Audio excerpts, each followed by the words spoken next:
Caleb Cotham, because as we talk about the difficulties of pitching and hitting coaches in baseball, Caleb Cotham is one that I think has really done a great job with the Phillies pitching staff, especially the starting pitching. When you look at the 3.85 team ERA, which is 11th across Major League Baseball, they are the fourth fewest in walks, 10th in whip. They have the most complete games across the league in 2024, and five pitchers went to the 2024 All-Star game. Caleb Cotham, you have to credit with the success of especially a Cristopher Sanchez jumps out at me when you look at the strides he took from last year to this year to have your top four guys. And I'm going to include Ranger, even with his injuries, even with his struggles, your top four guys that are interchangeable, that on any other team, 2 through 4 could be somebody else's 1 or 2 in terms of Aaron Nola, Cristopher Sanchez, and Ranger Suarez. The pleasant surprises of Suarez and Sanchez, especially to me, are Caleb Cotham. Now, the number 5 issue, I'm not going to fully blame on him because, listen, we know how bad that was in terms of Taijuan Walker and everybody else. But I think that for me, Caleb Cotham, I'm going to give him a solid B. I think there's always room for improvement, especially when you look at just in general the struggles that the pitching had in terms of ups and downs in the second half of the season. But I do feel as though he was solid this year. I can't give him an A. It was not perfect, but I think overall for the strides that Cristopher Sanchez took alone, I'm going to give Caleb Cotham a B.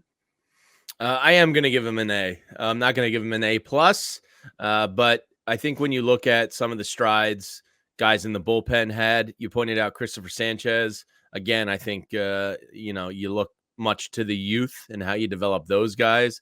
And I think Ranger Suarez and Cristopher Sanchez obviously deserve the majority of the credit. But Cristopher Sanchez became a different pitcher this year, and Caleb Cotham gets some credit for that. Taijuan Walker falling off a cliff and becoming almost unplayable.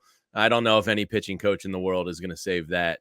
But then I look to the bullpen, and Jeff Hoffman has turned himself into one of the top, relief arms on the market. And he credits the Phillies for helping him become who he is. And then you look at Orion Kerkering. He was a guy, with 8 innings pitched last year. And the Phillies all offseason are putting all the eggs in Orion's basket. And he showed up and performed.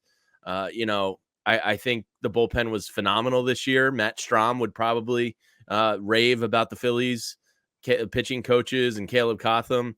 So I give him an A because, top to bottom, I thought it was an excellent year from the staff, from the starters. And maybe most importantly, I don't know if this all goes to Caleb Cotham, but just organizationally, the way they handle pitchers, pretty healthy. And when you look around Major League Baseball, like the Dodgers in particular, the way they gas their young arms out, everybody's getting surgery out there. So, health in today's pitching world, I think is a pretty heavy factor. And the Phillies have had the benefit for the most part of being a pretty healthy pitching staff. So I'm giving them an A, and I think that's the best grade I'm giving the coaching staff. I think the pitching staff top to bottom was really impressive this year. Have you guys ever had a professor or seen stories of a professor that they start class the first day of class and they go, I'm only giving out 1 A this season or this calendar year. Only one student gets an A. Renee is that professor. No, I knew you were going to say that. That's Professor Ice Queen. You don't get that nickname for nothing. So obviously I wasn't with you guys last week. I gave out an A to someone else. She softened a little. If there's 1 A grade or 1 A plus grade to go around through the course of the year, I think it's pretty obvious who gets it. It was Zach Wheeler. It was your best player pretty much from start to finish this season. Yeah. But I think Caleb Cotham and Renee, you brought up the maturation process of Cristopher Sanchez. We've talked about this a ton. He went from a guy who could be a 5, maybe works his way up to a 4. We knew the changeup was filthy. He needed to better his command, which he did starting last year, and he really, really improved on it this year. Needed to feel more comfortable throwing at higher velocities. They dipped his velocity in the minor leagues and in his first year with the Phillies because his command was failing on him. So they said, hey, bring it back a little bit, take it to that 93, 94 range, and work on your command. Your stuff is good. Everybody knows your changeup is one of the better pitches across baseball. And it's going to be for a long time.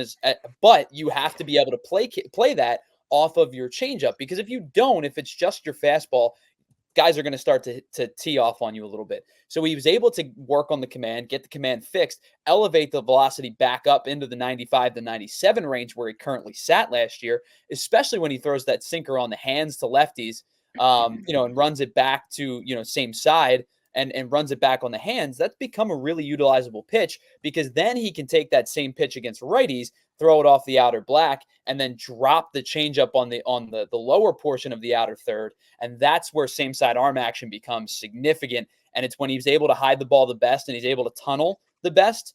And I think that is the maturation of a young, I shouldn't say young, he's, I believe, 27 as well, but like a guy pretty inexperienced, a pretty green pitcher, and his maturation over the course of a full season. But I also think it does play in part to Caleb Cotham and the pitching staff, the pitching staff that they've done, the coaching staff for the pitchers, I should say, they've done a really nice job with him. Jamie, you brought up Orion Kerkering. I thought he, phenomenal. grew short. He had a dip in the middle portion of the season. Probably dead arm. Stop chasing, trusting his fastball, and probably a little bit of dead arm to it. But I think that overall, this coaching staff on for the pitching staff and Caleb Cotham specifically did a really nice job this year. The pitching staff across the board, the bullpen was awesome through a bulk of the year. You had 3 or 4 guys that you trusted at any given time in your starting rotation. Obviously, it floundered in the playoffs. Everybody stunk in the playoffs. The bullpen was bad.